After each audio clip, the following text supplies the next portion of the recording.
আপনি এখন মারা গেলে মানুষ আপনার মোবাইলে চেক করে দেখবে এটাতে গান আছে, সিনেমা আছে।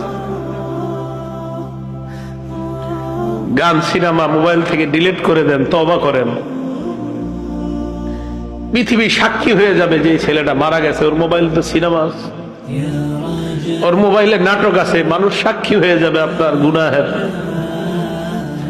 মোবাইল থেকে আপনি গান ডিলিট করে দেন, নাটক ডিলিট করে দেন।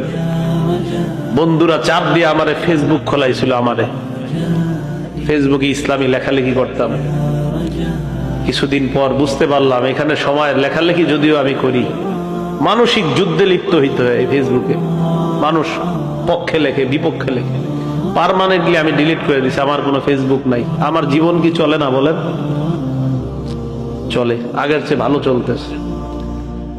আমি যুবক ভাই যারা আছেন, যাদের মোবাইলে গান আছে, আপনি একবার ভাবেন আপনি মারা যাওয়ার পর আপনার মোবাইল তো আপনার অন্যরা চেক করবে, যারা আপনারে খুব ভালো জানে, চেক করে দেখবে ওখানে গান, সিনেমা, নাটক, এমন অশ্লীল কিছু আছে কল্পনাও করতে পারবে না। ছি ছি, ওর মোবাইলে এগুলো, এটা কল্পনাও করতে পারবে না। আবু ওয়াইল মাথাটা নিচের দিকে দিয়ে বলে যে গান অন্তরে মুনাফিকি সৃষ্টি করে, গান নেফাক সৃষ্টি করে।